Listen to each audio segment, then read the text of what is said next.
بسم اللہ الرحمن الرحیم نحمد و نصلی علی رسول الکریم اما بعد فاعوذ باللہ من الشیطان الرجیم بسم اللہ الرحمن الرحیم۔ ناظرین کرام، چھٹے سپارے کے مختصر مضامین کے ساتھ حاضر خدمت ہیں۔ اسلام کا ایک اہم اصول ہے اور وہ یہ ہے کہ وہ دوسروں کی پردہ پوشی کرنے کا حکم دیتا ہے اور برائی کو پھیلانے اور کسی کے اندر اگر عیب نظر آئے اس کو پھیلانے کو پسند نہیں کرتا، مگر اس کے باوجود مظلوم کی دادرسی کے لیے ظالم کے خلاف آواز بلند کرنے کی اجازت دیتا ہے۔ یہ اسلام کا ایک طریقہ ہے کہ جو ایمان لانے میں اللہ اور رسول کے درمیان فرق کریں، بعض کو مانیں بعض کا انکار کر دیں، اسی طرح ایمان اور کفر کے درمیان کوئی درمیانی راستہ تلاش کریں۔ اللہ نے اس سپارے کے شروع میں بتا دیا کہ یہ سب پکے کافر ہیں اور مومن وہی ہے صرف کہ جو بلا تفریق ایمان لے کر آئے، اور ایمان اور کفر کے درمیان کوئی درمیانی راستہ تلاش نہ کرے، پکے مومن وہ ہیں۔ آگے پھر اللہ تبارک و تعالی نے یہود کی بہت سی جہالتوں کا ذکر فرمایا، سرکشیوں کا ذکر فرمایا، اور ان کے بلکہ فرمائشی مطالبات کہ جو وہ اپنے نبی سے کیا کرتے تھے، اللہ تبارک و تعالی نے ان کا ذکر فرمایا۔ ان میں سے چند ایک یہ تھے کہ وہ کہتے تھے ہم اللہ کو سامنے دیکھنا چاہتے ہیں، بغیر دیکھے ہم ایمان نہیں لے کر آئیں گے۔ اسی طریقے سے انہوں نے بچھڑے کی پوجا کی، معبود مان لیا اس کو، اور پھر ذکر کیا گیا کہ ان کے سروں کے اوپر کوہ طور پہاڑ کو اٹھا کر دین پر قائم رہنے کا وعدہ بھی لیا گیا، لیکن پھر بھی عہد شکنی کی، توڑ دیا وعدہ۔ ایک اور چیز، سجدہ ریز ہوتے ہوئے دروازے میں داخل ہونے کے بارے میں ذکر فرمایا۔ پھر اللہ تبارک و تعالی نے یہ بھی بتایا کہ ہفتے کے دن کی حرمت کس طرح انہوں نے پامال کی۔ اس کے علاوہ اور بھی پھر آگے اللہ تبارک و تعالی نے خود یہ بیان فرمایا کہ ان کی وجہ کیا تھی۔ رب کائنات نے وجہ بھی بتا دی ان کی، فرمایا وہ اس وجہ سے کیونکہ ان کے دلوں کے اوپر مہر لگا دی گئی تھی، مہر لگ چکی تھی۔ پھر اگلی آیات میں اللہ تبارک و تعالی نے بتایا کہ حضرت عیسیٰ علیہ السلام کو نہ تو انہوں نے قتل کیا، نہ انہوں نے سولی پر چڑھایا، بلکہ اللہ تبارک و تعالی نے اپنے نبی کی حفاظت فرمائی، اور اللہ تعالیٰ نے حضرت عیسیٰ علیہ السلام کو آسمان پر اٹھا لیا اور ان کے لیے صورتحال کو مشتبہ کر دیا۔ پھر اگلی آیات کے اندر اللہ تبارک و تعالی نے بتایا کہ قیامت سے پہلے اہل کتاب ضرور حضرت عیسیٰ علیہ السلام پر ایمان لائیں گے اور وہ ان کی گواہی بھی دیں گے۔ پھر حضرت عیسیٰ علیہ السلام اگلی آیات کے اندر بتایا کہ ایک سرکشی کی ممانعت کے باوجود ایک ایسا برا عمل تھا کہ جس کو اللہ تعالیٰ نے منع بھی فرما دیا،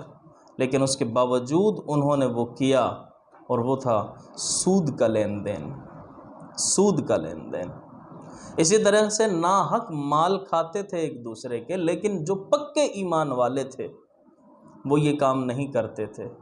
وہ ان چیزوں سے دور رہا کرتے تھے۔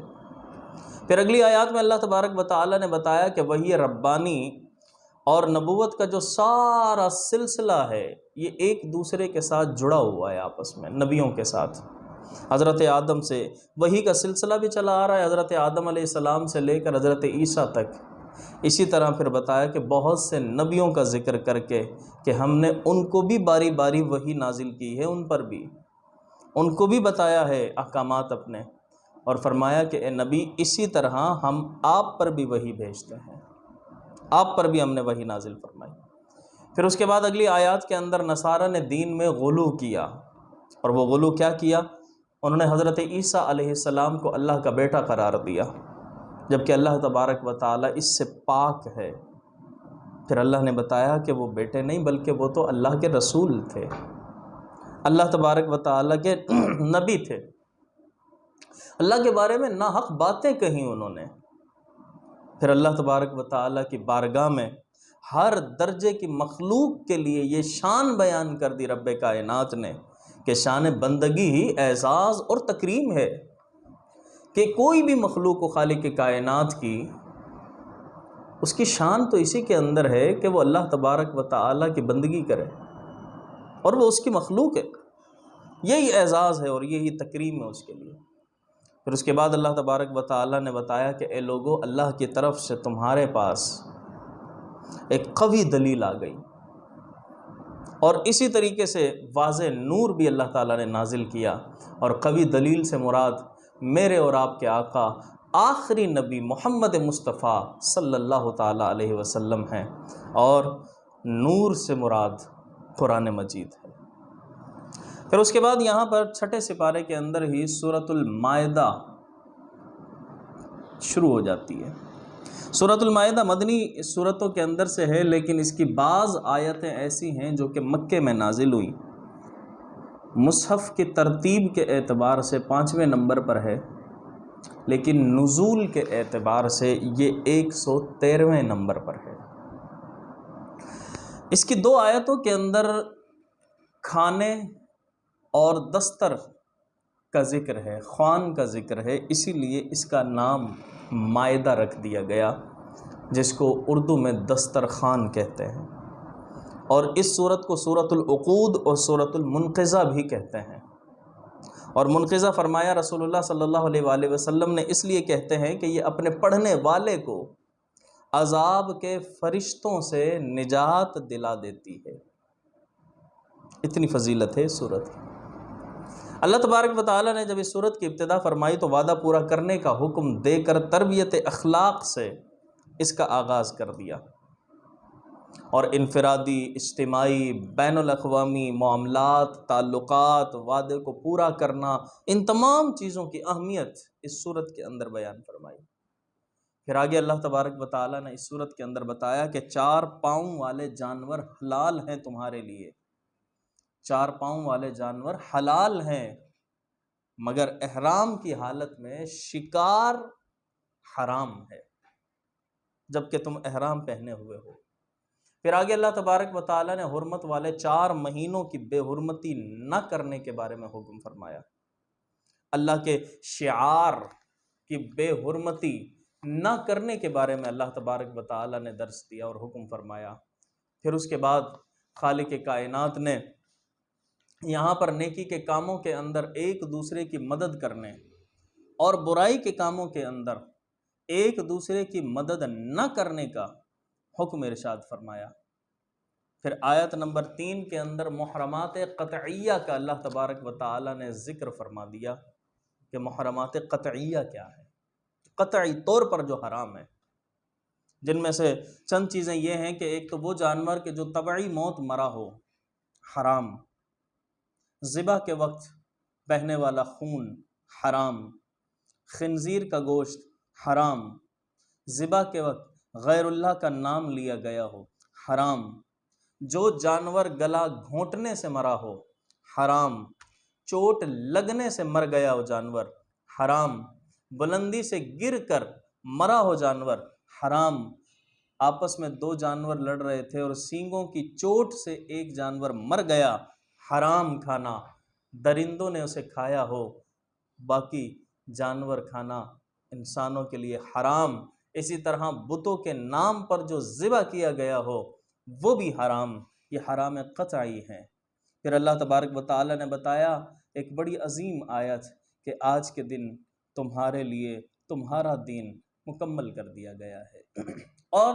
یہ نعمت ہے رب کائنات کی، اور خالق کائنات کے یہاں اسلام کو رب کائنات نے بطور دین پسند فرمایا ہے۔ جب مکمل ہوا قرآن پاک، یہ آیت نازل ہوئی اور بتا دیا کہ آج کے دن تمہارا دین مکمل کر دیا گیا۔ اللہ تبارک و تعالیٰ نے پھر وضو کے بارے میں بتایا کہ وضو کے 4 فرائض ہیں: چہرہ دھونا، کوہنیوں سمیت ہاتھ دھونا، سر کا مسح کرنا، پاؤں دھونا، پھر آگے اللہ تبارک و تعالی نے بیان فرمایا کہ انصاف کرنا اور بے لوث انصاف کرنا۔ پھر خالق کائنات نے حضرت آدم علیہ السلام کے 2 بیٹوں کا ذکر فرمایا، ان کا واقعہ ذکر کیا، حابیل اور قابیل کا، اور انہوں نے جو ایک معاملہ جو ہوا تھا اس کے بدلے میں جو انہوں نے اس کے فیصلے کے لیے قربانیاں پیش کی، ان کی قربانی پیش کرنے کے بارے میں ذکر فرمایا، کس کی قبول ہوئی کس کی نہیں ہوئی، چونکہ اس زمانے کے اندر طریقہ کار یہ تھا قبولیت کا کہ اوپر چوٹی پر پہاڑ کے رکھ کے آ جاتے، آسمان سے آگ آتی، اگر اسے جلا جاتی تو معلوم ہوا کہ قبول ہو گئی، اگر نہ جلا جاتی تو قبول نہیں ہوئی۔ تو جس کی قبول نہیں ہوئی اس نے غصے میں اپنے بھائی کو قتل کر دیا۔ پھر قتل کرنے کے بعد، چونکہ یہ پہلا قتل تھا، پھر قتل کرنے کے بعد لاش کا کیا کرنا ہے کچھ معلوم نہیں تھا۔ پھر اللہ تبارک و تعالی نے کوے کو بھیجا، اور کوے کو بھیج کر زمین میں لاش کو دفن کرنا ان کو سکھایا۔ وہاں پر اس واقعے کا ذکر اللہ نے بیان فرمایا۔ پھر اس کے بعد اگلی آیات کے اندر انسانیت کے سب سے بڑے جرم، جس کو آج کل دہشت گردی کے نام سے جانا جاتا ہے، اس کے بارے میں ذکر فرمایا، اور بتایا کہ اللہ تبارک و تعالی نے کی اور اللہ کے رسول کے خلاف جنگ قرار دیا جس نے بھی وہ جرم کیا۔ جو خلاف ورزی کرتے ہیں، زمین میں فساد کرتے ہیں، ان کی سزا جو کہ یہاں پر مقرر کی گئی وہ یہ کہ جن کو چن چن کر اگر کوئی ایسا کرتا ہے تو انہیں قتل کیا جائے گا، اگر قتل نہیں تو پھر سولی پر چڑھایا جائے، یا پھر زمین سے انہیں نکال دیا جائے، یا ایک جانب سے ہاتھ اور دوسرے جانب سے پاؤں کاٹ دیا جائے۔ یہ تو دنیا کی ذلت ہے، یہ تو دنیا کی رسوائی ہے۔ اس کے علاوہ آخرت کا جو عذاب دردناک اللہ نے تیار کر رکھا ہے وہ علیحدہ ہے ان کے لیے۔ پھر اس کے بعد اللہ تبارک و تعالی نے تقوی کے بارے میں بیان فرمایا، تقوی اختیار کرنے کا حکم دیا اور وسیلہ تلاش کرنے کا حکم دیا۔ پھر اس کے بعد خالق کائنات نے چوری کی سزا، مرد ہو یا عورت، اگر چوری کر لے تو اس کے بارے میں ہاتھ کاٹنے کا حکم دیا اور وہ سزا بیان فرمائی۔ پھر اس کے بعد خالق کائنات نے یہود کے نفاق کو بیان فرمایا کہ ان کے اندر نفاق کیا تھا، کس قدر تھا۔ پھر قانون قصاص کو بیان کر دیا، قصاص کا قانون کیا ہے، جان کے بدلے جان، آنکھ کے بدلے آنکھ، ناک کا بدلہ ناک، کان کا بدلہ کان، دانت کا بدلہ دانت، اسی طرح زخموں پر بھی قصاص، اور فرما دیا کہ جو خوش دلی سے یہ قصاص دے اور توبہ کر لے سچے دل سے تو یہ اس کے گناہ کا کفارہ ہو جائے گا۔ پھر اس کے بعد اللہ تبارک و تعالی نے حضرت موسیٰ کلیم اللہ بتایا کہ ان کے بعد سلسلہ نبوت ختم نہیں ہوا، بلکہ ان کے بعد سلسلہ نبوت جاری رہا، حضرت عیسیٰ علیہ السلام تک بھی انہی کے نقش قدم پر لوگ آتے رہے، نبی آتے رہے، چلتے رہے۔ پھر اللہ تبارک و تعالی نے ہر امت کے لیے بتایا کہ ایک شریعت اور واضح راہ عمل مقرر کی ہے، اسی طرح امت مصطفیٰ کے لیے بھی ایمان سب پر لانا ہے شریعتوں پر، لیکن عمل شریعت محمدی پر ہوگا۔ پھر اللہ تبارک و تعالی نے یہ بتایا کہ جو اللہ اور اس کے رسول پر ایمان لائے اور جو ایمان والے ہیں ان کو دوست بنائے تو بے شک اللہ تبارک و تعالی کی جماعت ہی غالب رہے گی۔ پھر یہودیوں کی ایک گستاخی کا ذکر فرمایا کہ جو یہود گستاخی کرتے تھے، جسارت کرتے تھے وہ،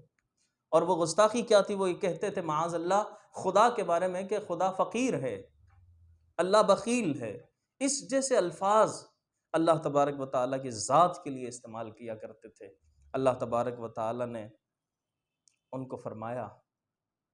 کہ وہ بہت سخت سزا پائیں گے اس فعل کی، اور ان کو لعنت کا مستحق قرار دیا۔ پھر اس کے بعد اللہ تبارک و تعالیٰ نے ایمان کے مدعی یہودی، سائبین، نصارہ، جو بھی اللہ اور قیامت پر حقیقت میں ایمان لائے اور نیکی کرتا رہے تو نہ کوئی ان پر خوف ہے اور نہ ہی وہ غمگین ہونے والے ہیں۔ لیکن ایمان حقیقت کے اندر ہو، کہ اس وقت تک ان پر تھا لیکن اب جب اسلام آ گیا تو اب ان پر ایمان لے کر آ جائے، اور اپنے دور میں بھی اگر وہ ایمان لائے تھے نبی پر تو پھر پکے اور سچے طریقے سے ایمان لے کر آئیں۔ اس کے بعد بالکل آخر میں خالق کائنات نے یہ بتا دیا کہ نصارہ کے عقیدے، ان کے خرابیوں کا ذکر فرما دیا اللہ تبارک و تعالیٰ نے، کہ نصارہ کا عقیدہ یہ تھا کہ وہ الوہیت عیسیٰ کے قائل تھے، الوہیت عیسیٰ اور تثلیث کے عقائد کے قائل تھے، تین خداؤں کو مانا کرتے تھے، الوہیت عیسیٰ کے قائل تھے، جبکہ میرا اور آپ کا رب اللہ تبارک و تعالی تو وحدہ لا شریک ہے، وہ تو بے نیاز ہے، نہ کوئی اس کی اولاد ہے نہ وہ کسی کی اولاد ہے۔ تو سامعین کرام، یہ تھا مختصر سا چھٹے سپارے کا خلاصہ۔ اللہ تعالیٰ سے دعا ہے کہ خالق کائنات ہمیں عقیدہ توحید پر کاربند رہنے کی توفیق عطا فرمائے اور اسی پر موت نصیب عطا فرمائے، عمل کی توفیق عطا فرمائے خالق کائنات۔ انشاءاللہ العزیز اگلے 7ویں سپارے کے مختصر مضامین کے ساتھ پھر حاضر ہوں گے۔ اللہ سے دعا ہے خالق کائنات عمل کی توفیق عطا فرمائے۔